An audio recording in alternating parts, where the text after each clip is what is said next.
श्री भूपेश चौधरी जी, चौबे जी।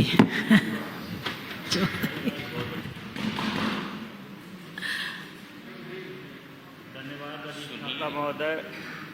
राज्यपाल कई भाषण पे रखे गए समर्थन में डॉक्टर नीलकंठ तिवारी जी द्वारा धन्यवाद प्रस्ताव का मैं समर्थन करता हूं और यह स्वर्णिम काल में विधानसभा उत्तर प्रदेश के सदस्य होने का गौरव जो प्राप्त हुआ है, इसके लिए मैं भारतीय जनता पार्टी और अपने क्षेत्र की देवतुल जनता को धन्यवाद देना चाहता हूँ। यह कालखंड हम सब लोग के लिए एक प्रेरणा का अवसर है, जहाँ दुनिया के सर्वश्रेष्ठ सर्वाधिक लोकप्रिय देश के प्रधानमंत्री के रूप में कार्य कर रहे हैं। अत्यंत परिश्रमी चरैवेति मंत्र के वाहक उत्तर प्रदेश के मुख्यमंत्री योगी आदित्यनाथ जी के रूप में, और जहां यह काल अहिल्याबाई होलकर जी के 350 वर्ष मनाने का काल है, गुरु तेग बहादुर साहब के 350 वर्ष, सरदार वल्लभ भाई पटेल जी के 150 वर्ष, भगवान बिरसा मुंडा जी के 150 वर्ष और राष्ट्र गीत वंदे मातरम के 150 वर्ष और आजाद शत्रु अटल बिहारी वाजपेयी जी के 100 वर्ष। यह कहीं न कहीं हम सब लोग के लिए स्वर्णिम काल है। यह प्रेरणा का एक स्थल है लखनऊ।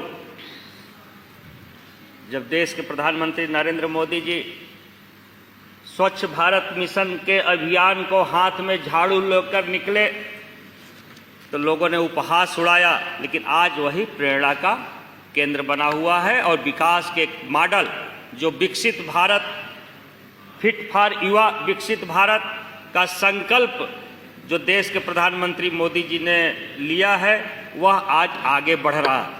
लखनऊ का जो प्रेरणा केंद्र बना है वह भी कूड़े से निकल करके बना है। वह कूड़ा का केंद्र रखा था इसके पूर्ववर्ती सरकारों ने, लेकिन योगी जी की सरकार ने उस कूड़े में से प्रेरणा निकाला है। और प्रेरणा किसकी? अखंड भारत की कल्पना को लेकर शहादत देने वाले श्यामा प्रसाद मुखर्जी जी के स्मृति में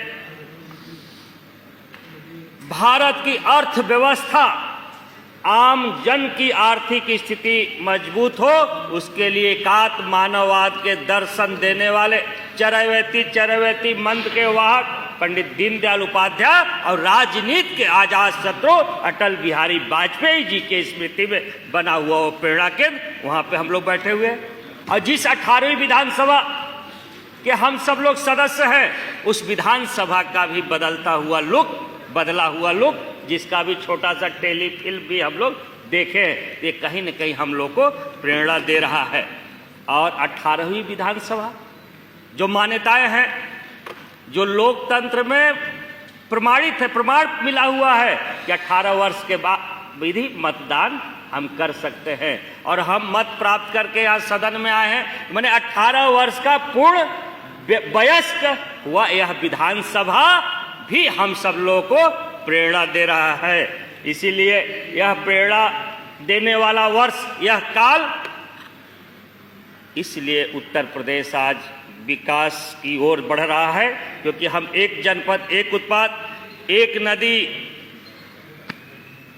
एक खेल, एक व्यंजन, एक पृथ्वी, एक स्वास्थ्य, यह जो कल्पना के साथ हम आगे बढ़ रहे हैं, इसलिए उत्तर प्रदेश के मुख्यमंत्री योगी आदित्यनाथ जी का जो संकल्प है वो हम आगे बढ़ा रहे हैं। चाहे जल संरक्षण के मामले में हम अग्रणी भूमिका, चाहे दूध उत्पादन के लिए, चाहे पशुपालन के लिए, हर क्षेत्र में हम काम कर रहे हैं। वहीं हर घर तक नल पहुंचाने की योजना को हम साकार करने में आगे बढ़े हुए हैं। ऐसे तमाम कार्यों को करते हुए आज एस्पिरेशनल डिस्ट्रिक्ट हमारा सोनभद्र है। उस सोनभद्र में एस्पिरेशनल डिस्ट्रिक्ट के साथ साथ स्पेशल ब्लॉक चतरा जो आज उत्कृष्ट उदाहरण के साथ आगे बढ़ा, चाहे समूह के महिलाओं के कार्य की बात हो, चाहे वहाँ पे जल संरक्षण के विशेष अभियान की बात हो, चाहे वह अन्य स्वरोजगार की दिशा में बढ़े हुए कदम हैं, वहीं यह भाव को भी आगे बढ़ाया है कि हम खेलेंगे तो खिलेंगे। आज पूरे अपने उत्तर प्रदेश में माननीय मुख्यमंत्री योगी आदित्यनाथ जी के निर्देशों पे विधायक का स्पर्धा हर जगह आयोजित किए गए। हम अपने विधानसभा क्षेत्र में भी विधायक खेल महाकुंभ के माध्यम से एक खेलों का आयोजन किया और बड़ी संख्या में लगभग 12 से 15 हज़ार युवाओं ने उसमें सहभाग किया, जिसके समापन में खेल मंत्री जी भी जाकर खिलाड़ियों का उत्साहवर्धन किए। ऐसे अन्य क्षेत्रों में, पर्यटन के क्षेत्र में भी सोनभद्र एक बहुत बड़ा अवसर है। सोनभद्र में, जहाँ सोनभद्र में हिमालय के रूप में बाबा मंगेशरनाथ, वहीं मिनी गोवा के रूप में अबाड़ी और मिनी शिमला के रूप में मच्छेंद्रनाथ, तो सोनभद्र का समुद्र धधरौल और नगवा और रिहन डैम भी है। वहाँ पर्यटन के पर्याप्त संभावना है। वहाँ पे मैं आग्रह करूँगा पर्यटन विभाग से कि वहाँ पे इस तरह के संभावनाओं को तलाशते हुए उसका विकास किया जाए। साथ ही साथ सब काम तो अच्छे हो रहे हैं, विकास कार्य सतत चलने वाली प्रक्रिया है और जो करता है उसी से अपेक्षा भी रहती है। इसलिए वर्तमान सरकार सर्वांगीण विकास के लिए जो काम कर रही, 10 दिशाओं में जाकर जो कार्य हो रहा, इसलिए जनता की अपेक्षाएं भी ज्यादा हैं। इसलिए उन अपेक्षाओं पे हम खरा उतरने के लिए प्रयास करेंगे। जहां पे जो 2 ग्राम पंचायत पहले समाजवादी पार्टी की सरकारों में जो पेयजल देने के लिए व्यवस्था बनाई गई थी, पड़रच और हर्रा दोनों फेल हो चुका है। वहां पे पुनः मैं जल शक्ति मंत्री जी से निवेदन करूंगा कि उसकी जांच कराते हुए उस समय संबंधित अधिकारियों पे कार्रवाई किया जाए और पुनः उस गांव में पेयजल समुचित दिए जाने की व्यवस्था दी जाए। वहीं कोन, नगवा, चतरा के ग्रामीण क्षेत्रों में जो सिंचाई से बचे हुए गांव है, जैसे वार, परसौना, टेकार, उधर नगवा का क्षेत्र, कोन का क्षेत्र, उसमें बंधियां बना करके ऐसे स्प्रिंकलर सिंचाई के माध्यम से सिंचाई किया जाए। और एक बात मैं आपसे के माध्यम से अधिष्ठाता महोदय आग्रह करूंगा, जो हमारे जनपद को काफी पीड़ा दे रहा, नारायणपुर से हाथी नाला तक बना हुआ उपसा के द्वारा सड़क जो तत्कालीन समाजवादी पार्टी की सरकार में बनी थी, उसमें तकनीकी ऐसी तमाम खामियां हैं जो आज वह सड़क हमारे लिए किलर रोड के रूप में हो गई। आए दिन दुर्घटनाएं हो रही हैं। हम सब लोग के सामूहिक प्रयास के बाद भी दुर्घटनाओं में कमी नहीं हो रही है।